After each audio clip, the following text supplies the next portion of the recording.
Ben Fargen of Fargen Amps and Sonic Edge at NAMM 2011 with the Musician Network.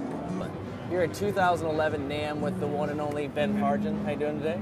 Doing good, thanks. How about yourself? Oh man, just staying as busy as I can. Cool. So, first off, we got some pedals, some Sonic Edge pedals you've been working on. Let's talk about those. Yeah. This is a new company I started, Sonic Edge, and it's dedicated to some of the special projects and kind of pet projects, sideline things that I've wanted to do for years, but the amp side keeps me plenty busy. Sure. So I made the time, because you know you're never going to find the time, to get these pedal circuit designs done.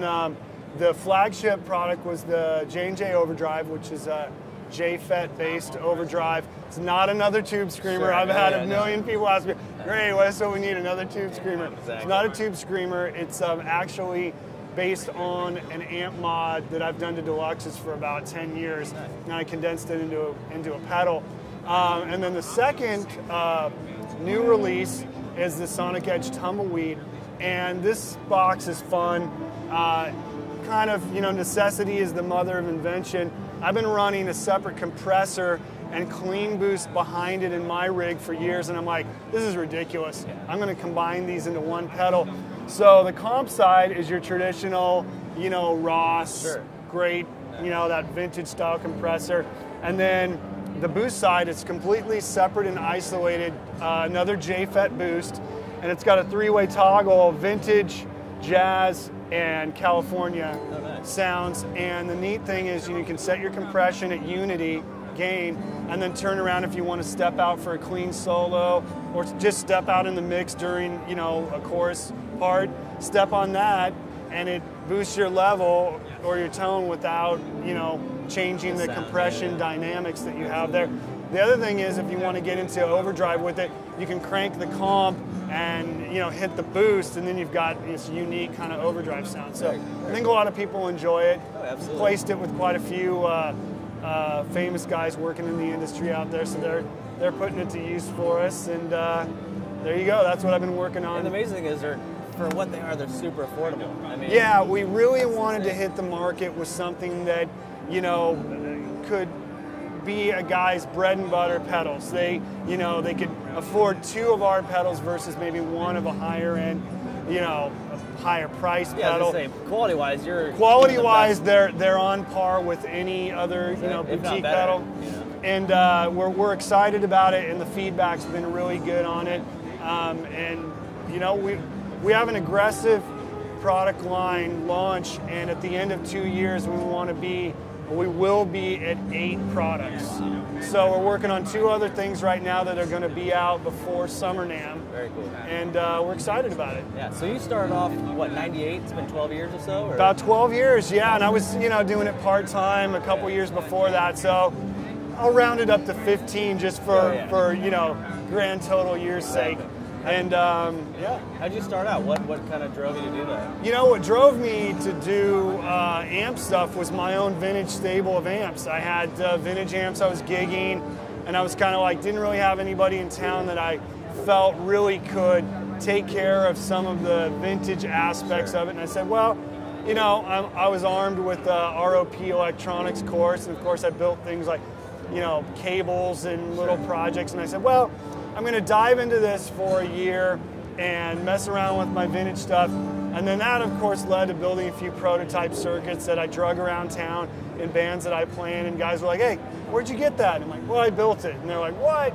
That's the awesome. next thing you know, I put together a couple small models, and Fargen was launched and born. A few brave souls took a chance in the early days, and here we are, 12, 15 years later. And the cool thing I like about you is you're still doing mods. I mean, people can send in their old Fenders. You're doing the hot mods. We are doing the hot mods. The hot mods have been huge, taken off way bigger than I ever expected. I didn't realize there was such a need for individuals who have an amplifier that they like the concept of it. Exactly. They like the size, the footprint. They like the general idea of the tone, but it's just not hitting them where they want to be. They've grown as a player and their gear hasn't. Sure. But yet they don't have the coin to turn around and pony up for something in the $2,000, $2,500 range. And we understand that.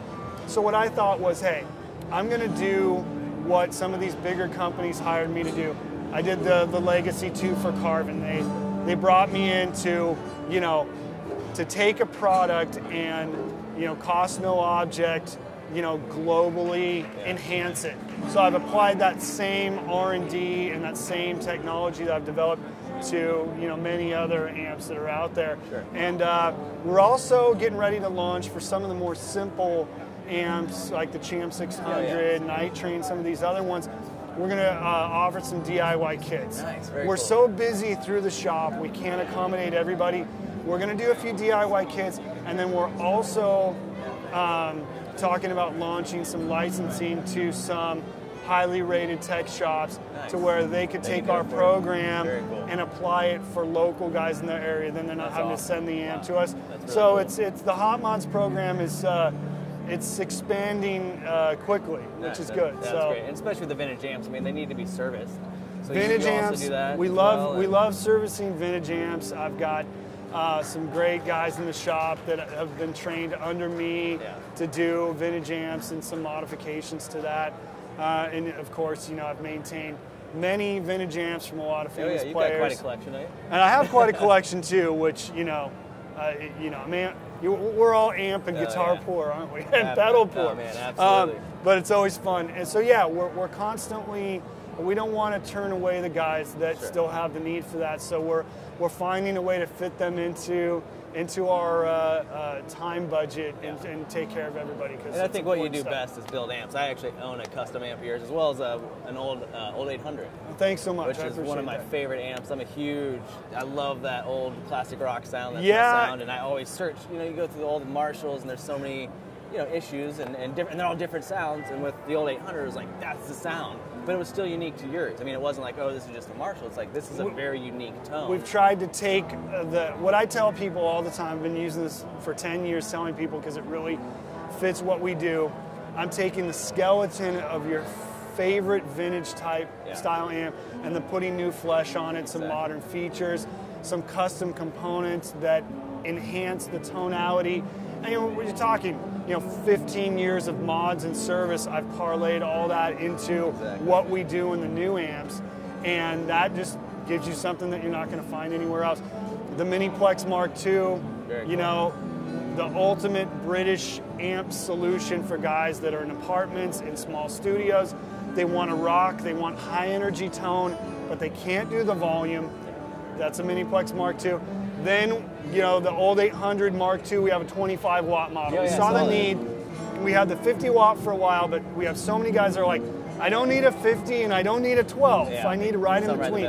So the Mark II is really the Mark II old 800 is the big brother to the Miniplex. Same design, same components, same quality. You don't have the power scaling feature, but the master on a 25 watt amp works beautifully.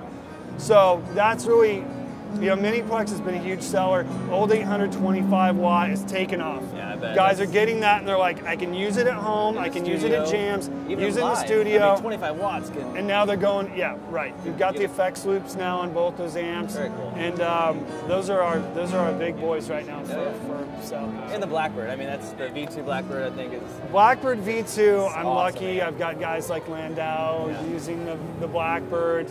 I love that amp. I mean, it's really the best of Blackface. Yeah. I've taken the Deluxe, taken the Vibro Verb, and the Pro Reverb, which are my three favorite Blackface amps, and rolled all of the elements that I like into that, and giving guys a solution that's simple, clean, plug in. You're not tweaking knobs all day to get a tone. It's set everything at noon, you know, dial for the room, and spend your time playing instead of fiddling around with the knobs. Excellent. So if people want to get a hold of your amps or pedals, what's the best place to You know, FargenAmps.com, SonicEdgeInc.com have links to, you know, direct sales. We do have a few dealers out there. Our European market, we're doing, you know, mostly all dealers, and you can find that info on our website. But in the U.S., we're primarily selling direct right now. Pedal-wise, you can find your favorite pedal guys, and if they don't have it, tell them that they need to bring Sonic Edge into the fold. But amp-wise, best to contact us at FargenAmps.com. Awesome. Very, very cool, man. Well, best of luck in 2011. Fargen Amps, Sonic Edge pedals. Check them out. Stay tuned.